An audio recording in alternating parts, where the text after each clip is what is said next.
Greetings everyone, welcome back. Eric UK here with another Games I Have Played video.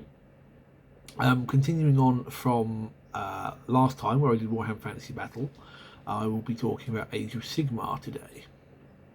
Age of Sigmar came about 6 or 7 years ago, shortly after Games Workshop decided to kill off Warhammer Fantasy Battle. And they did this big end of the world type thing, literally ended the world, exploded it, and brought that game and its setting to an end. And they did this, from what I understand, for a couple of reasons. One, basically, it wasn't really making money.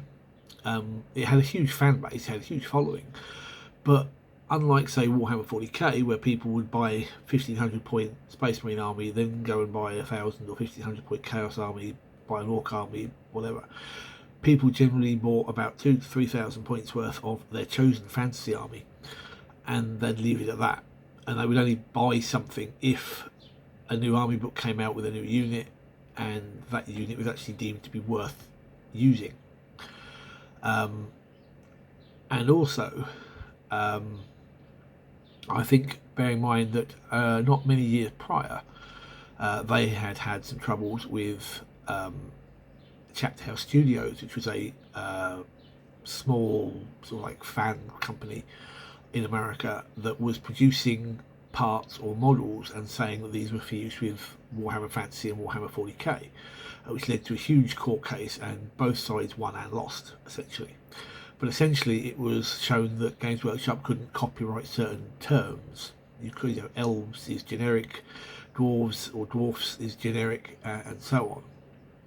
So they killed all that off and brought in this new game, Age of Sigmar, where they could change the names. They had to then sort of like rebuild the world, and essentially it all focuses around the god Sigmar, who has basically restored sort of like the mortal realm, and produced these almost Space Marine-esque super warriors, Stormcast Eternals, with which to fight chaos and basically bring the mortal realms under control. And each of these is a different realm, I'm never really sure whether it's supposed to be a different planet, or it's supposed to be a different sort of like dimension, but each one is based on one of the schools of magic from the old Warhammer Fantasy.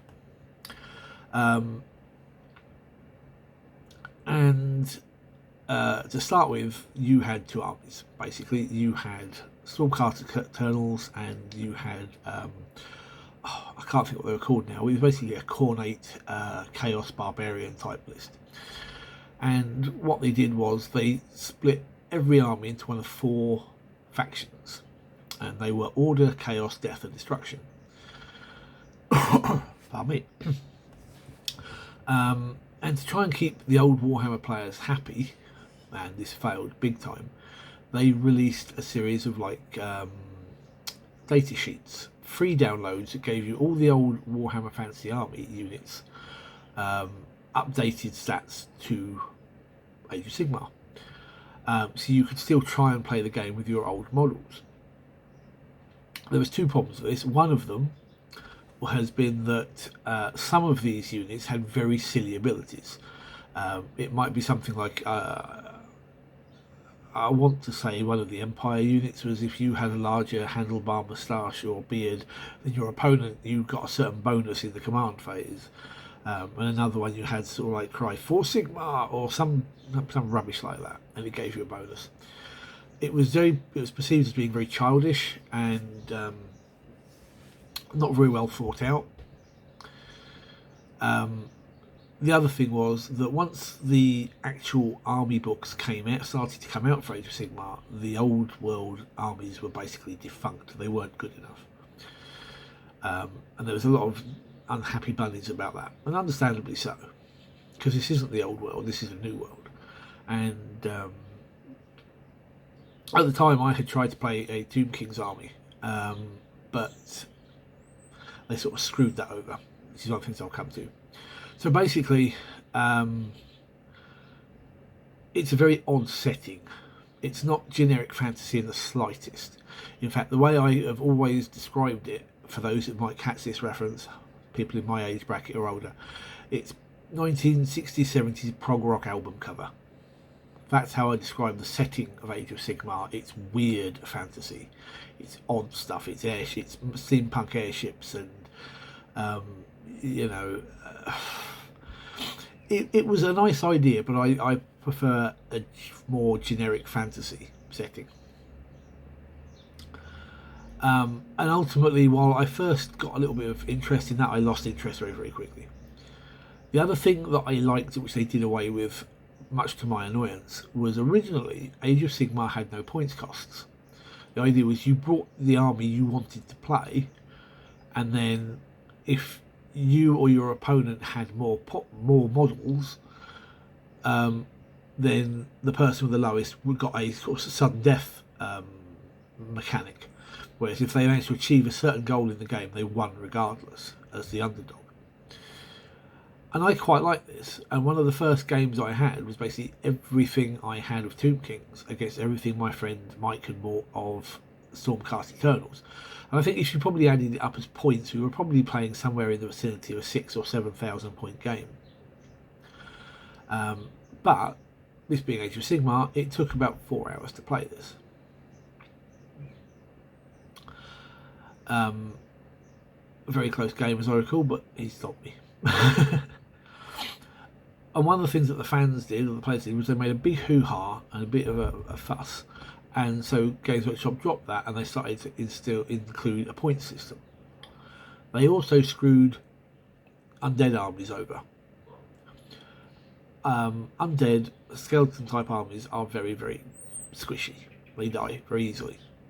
And so there was a mechanic within Age of Sigmar to start with, which basically said that you could attempt to raise models back to a unit. And that worked great, or even raise a new unit. It was kind of a variant on the summoning rules that Warhammer 40k had used previously.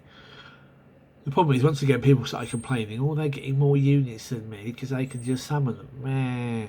And it's like, if you don't have this, undead are extremely squishy and they die. And so basically, with the combination of, I wasn't liking where the setting was going, I much preferred the game without a point system, and the army that I wanted to play was screwed over. I lost interest, and although I've tried to wheedle my way back in, I've never quite done it. Although my club has, I won't say a lot, but there's a fair few players for Age of Sigmar, which is good. But I'm not sure I can bring myself back to playing that game. Unfortunately, I think Games Workshop have kind of lost me on that one. The game is coming up to its 3rd edition now, at the time of recording this.